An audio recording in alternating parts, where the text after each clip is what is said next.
Welcome to English.youtube, the show where we make learning English fun, practical, and connected to the real world.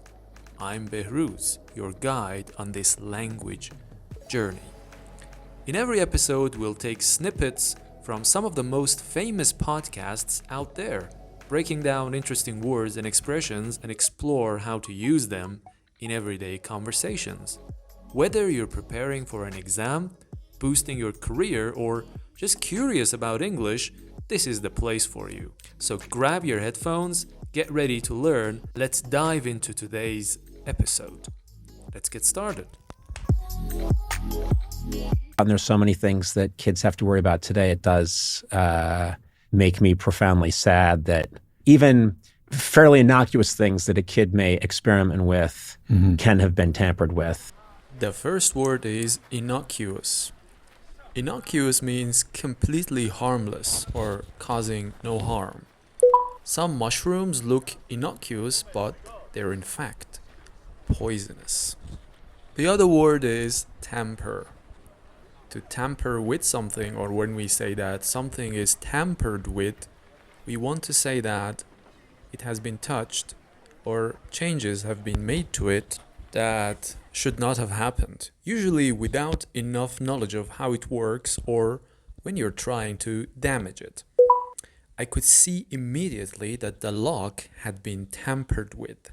My hair is very susceptible to the weather, and there needs to be some moisture in the air. And I'm really not kidding. My hair is a barometer. Susceptible. When you say that, for example, my hair is susceptible to something, we want to say that it's easily influenced or harmed by something. She isn't very susceptible to flattery, which means that if you flatter her, she will not be influenced.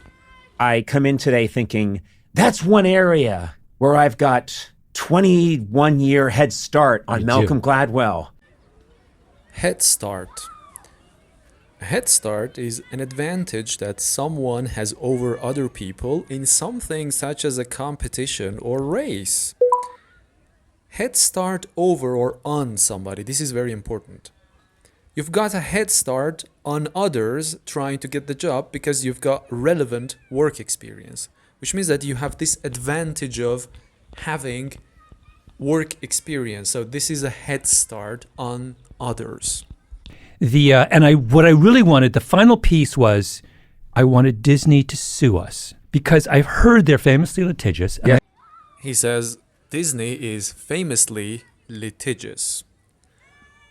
To be litigious, which is disapproving, means too often taking arguments to a court of law for a decision, especially to win money in a lawsuit.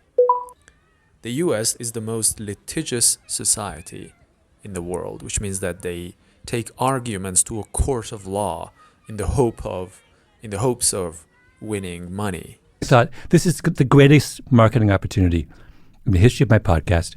My podcast is not as big as yours. I need to have these kinds of... Yes. And so I did everything in my power to bring this to the attention of the attorneys at Disney. Nothing. To this day. Basically, I accused them of everything under the sun. I ripped off their content.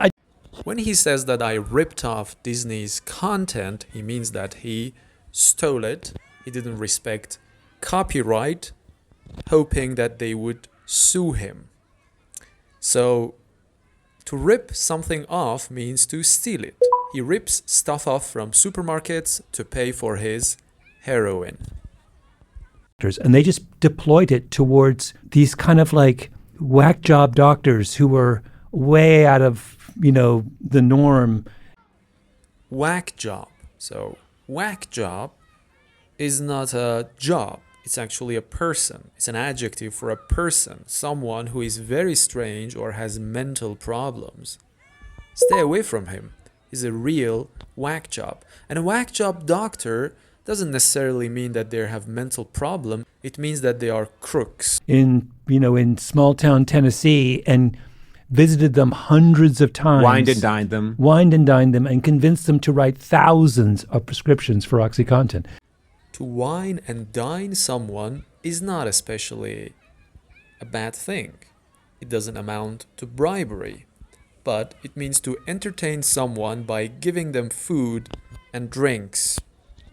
As part of my job, I used to wine and dine potential clients. Well, I have mixed feelings about being Conan Now, O'Brien's friend. wait a minute. Why would you say that? I'm a huge admirer of your work. Mixed feelings. To have mixed feelings about somebody or a situation means you feel both pleased and not pleased about it at the same time. I had mixed feelings about leaving home. I was excited, but at the same time, I knew I would miss my family.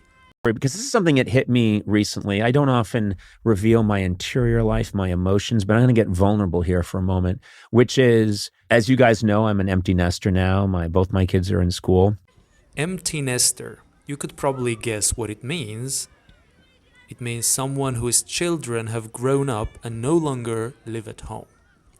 And he also said, my children are in school, which means that they are studying in university. It doesn't mean that they are, at the moment of speaking, at school. But I didn't expect to feel this way.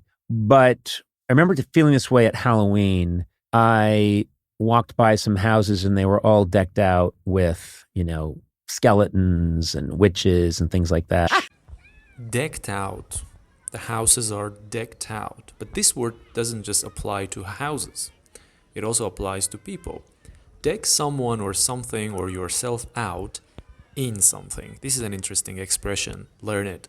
So deck out means to put bright or attractive clothes or decorations on someone or something, often for a special occasion. The wedding guests were decked out in their best clothes. When someone from the Czech Republic is saying, mi gosh, mi gora, I'm not having it. I'm not having it. I'm not having it, or not to have any of it, means you are completely unwilling to do something or refuse to do something. I asked him to help out, but he wasn't having any of it. He was unwilling to do it. He refused to help me.